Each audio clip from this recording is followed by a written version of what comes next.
We are talking about the probability platform known as Kalshi, where users can put real money on everything from election outcomes to whether or not the United States will say aliens exist this year. And while the company insists this is not gambling, critics say it exploits a loophole, lets anybody over 18 in all 50 states legally bet on real-world events, and that's raising some red flags, especially when it comes to younger generations who, for as long as people have been around, have always been looking for some sort of like dopamine-fueled way to pass the time. So Kalshi now moving even further into the mainstream, Google announcing it will integrate Kalshi's data into their search results. That sparks new debate over whether the line between prediction, investing, and gambling has become murkier and murkier and murkier. Here to answer all of our Kalshi questions is CNBC contributor and publisher of the Message of the Markets on Substack, Ron Insana. Ron, thank you so much for being with us. A lot of people, they see Kalshi as, yeah, no problem. Everyone that's watching this, if you've used it or if you haven't, a lot of people just see this as a loophole for this betting. How do you see it? Well, it's a little of both. It is, no doubt, there's a form of gambling taking place, but Kalshi claims that it is an exchange in which, if I were, for instance, betting on the 2028 presidential election and I thought a Republican would win, I would buy a contract suggesting that Republican would win, and somebody would sell me a contract betting the exact opposite, if you will. So it's more like an exchange, matching buyers and sellers with two different points of view. That's why they're regulated by the Commodity Futures Trading Commission as an exchange, and not like DraftKings or FanDuel or anything like that is direct gambling on sports and other activities. So it is, in a way, a loophole, but it is gamifying. It is bringing a sort of gambling, if you will, to a wide variety of events, whether it's, as you said, presidential elections, whether it's the GDP is going to grow by 3% this year, any number of different things that anybody wants to place a bet on, if you will. Let's just play hypothetical, because some of this stuff, it was very confusing to know exactly what was happening during this last election. And again, a lot of this is uncharted territory. But let's say an entity is out there and they have a platform like this, and people have bet on one candidate or another candidate winning, and then, they've got the polls. Then all of a sudden, those polls suggest something. Can those companies start sending out ads saying, hey, your guy seems to be losing here, you should probably come back in and then put more money down?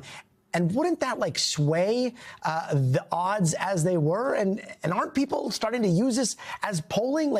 What is going on here?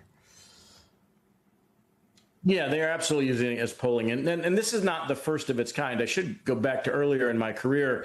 In the 1990s, Iowa University had a futures market that bet, if you will, on congressional and presidential elections. So this type of thing has been around for a while. The problem here is that when you start really putting a lot of money, let's say one interested party or lot of money on a particular outcome, you could sway popular opinion. You could get people to stay home if it looks like something's in the bag for somebody. You could, then affect the polls that are reflective of the data that are coming from either Polymarket or Kalshi or any number of other markets like these that are predictive in nature. And so, yeah, you impact on it. You're not going to affect GDP, but you might affect the outcome of local, statewide, or even national elections if the data all swing in one direction and it gets people either to freeze in place or do something they wouldn't have otherwise done.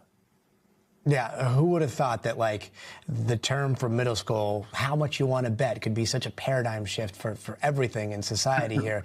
I do want to ask about the Google thing. Now they are bringing Kalshi data into search. Do you think that kind of visibility could normalize betting and gambling? Is this just taking it straight into the mainstream, or are we already there?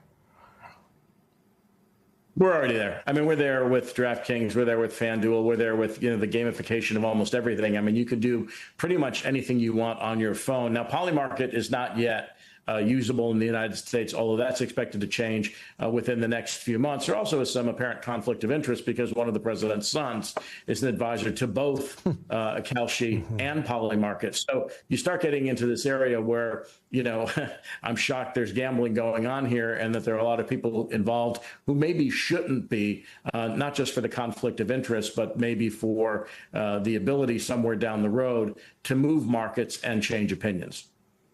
Yeah. Now, we did reach out to Kalshi. They had this to say about their platform, quote, sports betting operates like a casino where everyone is playing against the house. Kalshi works like the stock market with customers trading against other customers. In short, unlike a casino, Kalshi doesn't win when our customers lose. So, Ron, regardless of of the semantics here, you were just saying this is gamifying finances. Like, genie out of the bottle here, is there ever going to be a time where we go back, or when we're looking at like who's on boards and how pervasive this has been? Like, is just this going to be the way it is from here on out? And just like how much you want to bet, we've all heard that expression in real life before. Like, that's the world we live in now. Is that what we're looking at? Well, I think it's the world we live in a particular administration. The Biden administration had a very different view of whether or not individuals should be able to do these things, either through Kalshi or through, more specifically, through Polymarket. And so, yeah, look, at the end of the day, I think you're right. The genie's out of the bottle, and people are going to engage in this behavior, particularly since, with respect to Kalshi, it is legal and governed by federal regulations, not state by state, like gambling is. And so I think that, it is most likely here to stay. What the implications are, I think, remain to be seen, and whether or not it does ultimately, influence people's behavior, particularly with respect to politics, is going to be the thing that might get the attention of regulators and legislators down the road. But they all clearly, at the moment, seem to be behind letting this happen. Yeah, and imagine being a candidate who says, you know what, we're not going to do this. Like, what is going to happen to the betting odds in your race? It is wild, wild stuff. Ron, really appreciate your insight in all this. Thanks so much for joining us. Quick point. Thank you. We thank you for watching. And remember, stay updated on breaking news and top stories on the NBC News app or watch live on our YouTube channel.